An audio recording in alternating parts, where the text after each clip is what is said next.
It's nice to see you all.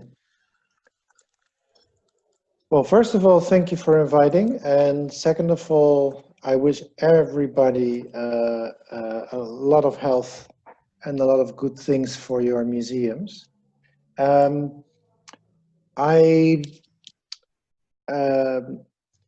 like to talk to you about how the COVID period in the International Museum, the museums and clusters, especially the clusters of museums where I work with, went, and how we try to make them a little bit more corona-proof these days. And that's where we are going through in my presentation.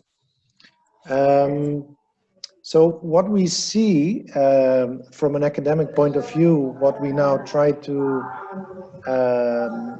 someone, by the way, has the mic still on.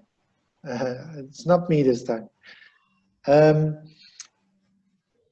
But what we see in an academic approach is that they already try to make a structure out of what came over us, and they already divide the COVID into 3 periods of time within the museums.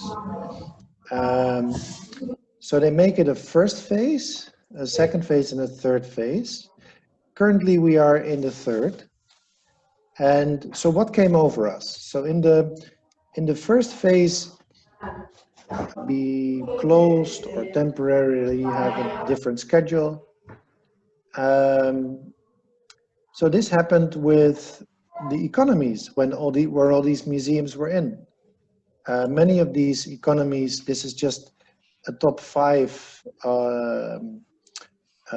of the museum, the big museum countries in Europe.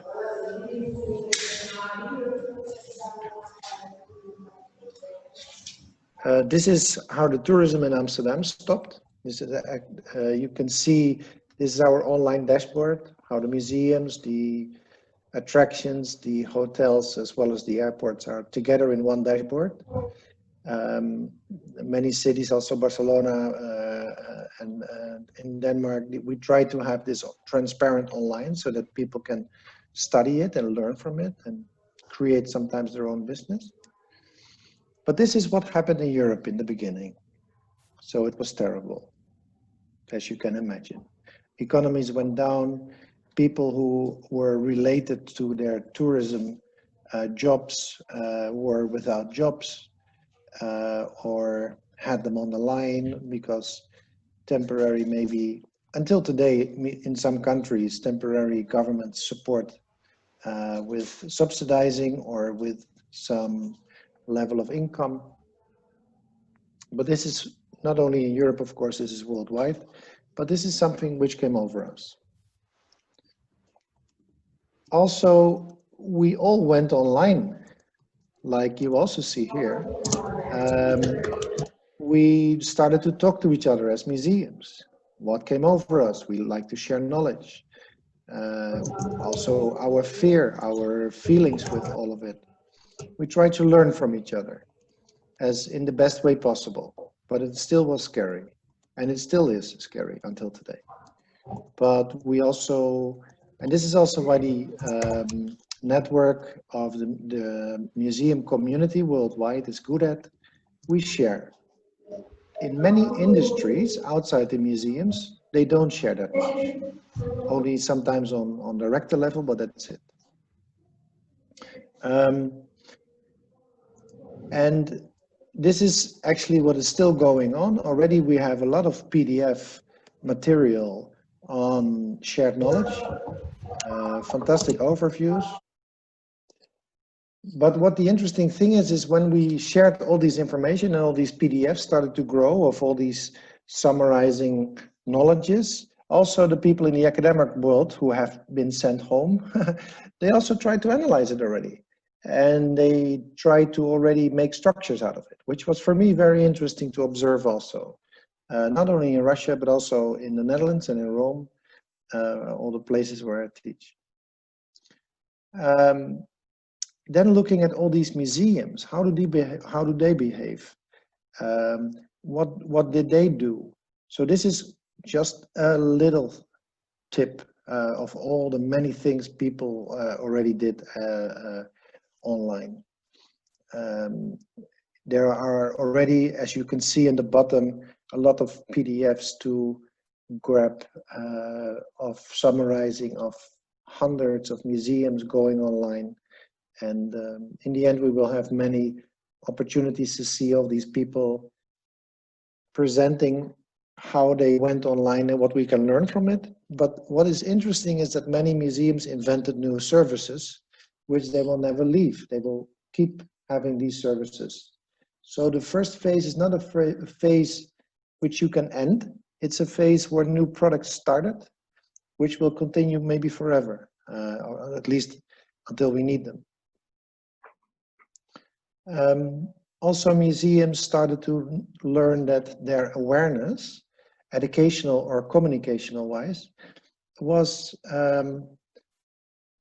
let's say, it needed a little bit more attention.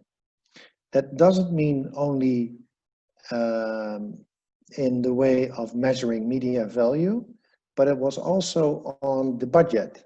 Many museums were performing communication based upon free publicity, and that's sometimes it.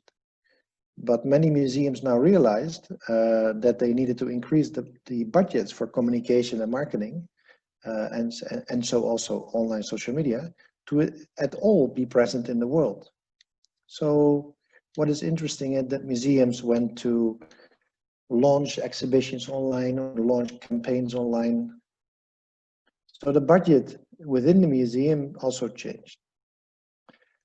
And also, and this is with a big thanks to Armenian colleagues, where I love to watch always how they do it. And this is also a summary of the many museums who invented children involvement, interactiveness, other examples, how they asked children to be involved with coloring pictures, or how they, also for the adults, created games, how to be active. This is born out of necessity, but also very interesting to see that you can actually go to the quality level of involvement with art. Then the second phase came. This was the first museum in the world, and unfortunately it was in Amsterdam, who went bankrupt.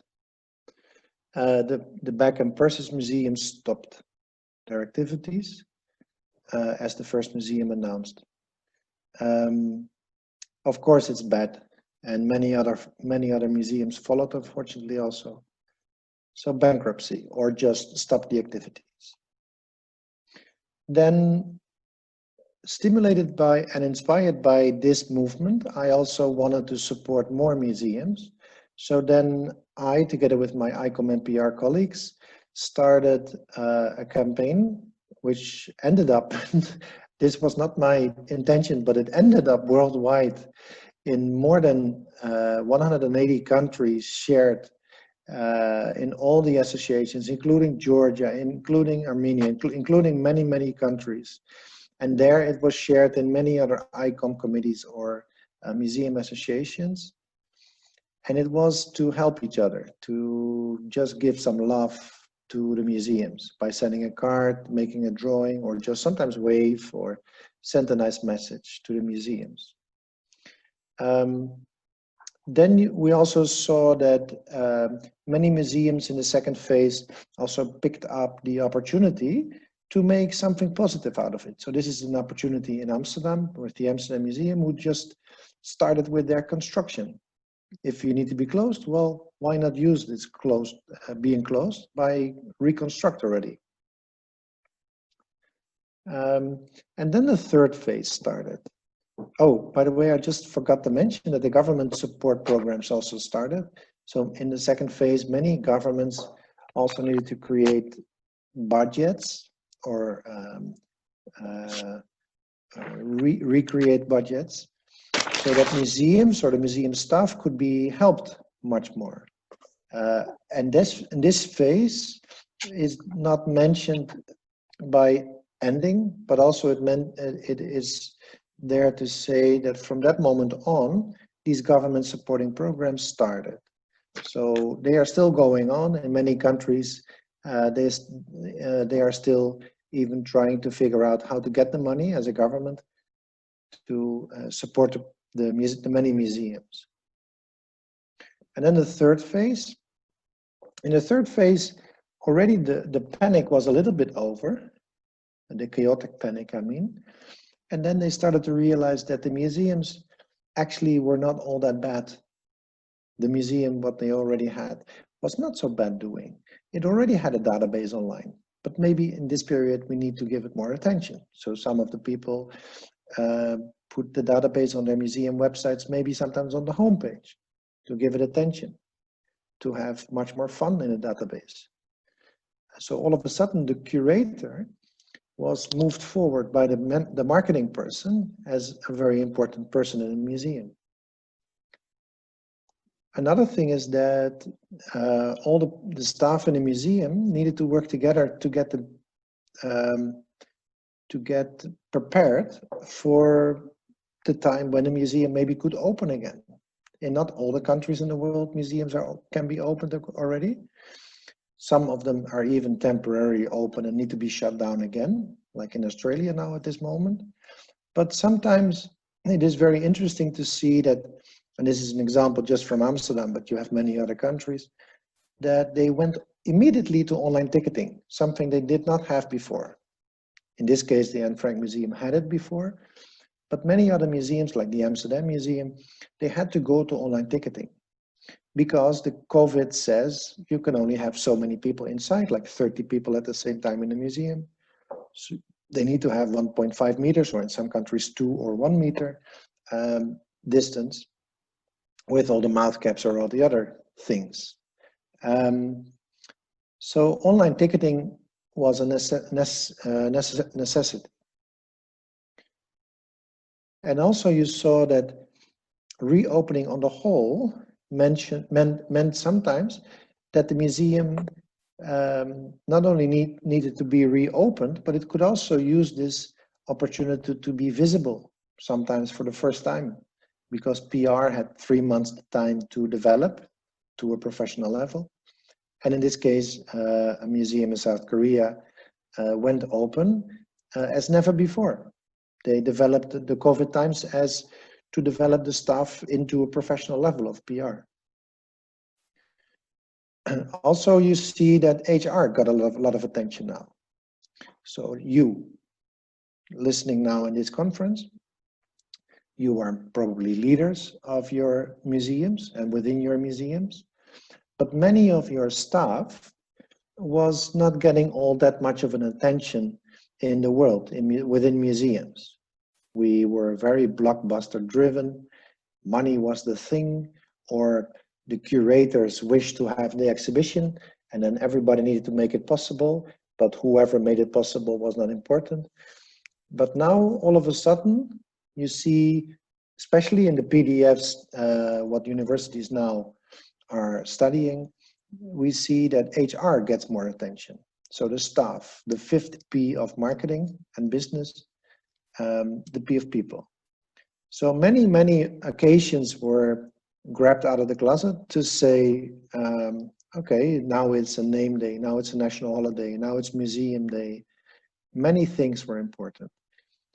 All the UNESCO dates, like World Museum Day, World Book Day, this is the 23rd of April, and all the people were asked, how is your staff?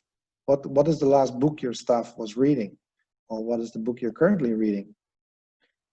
Also, happy birthday celebrations are much more shared among the staff.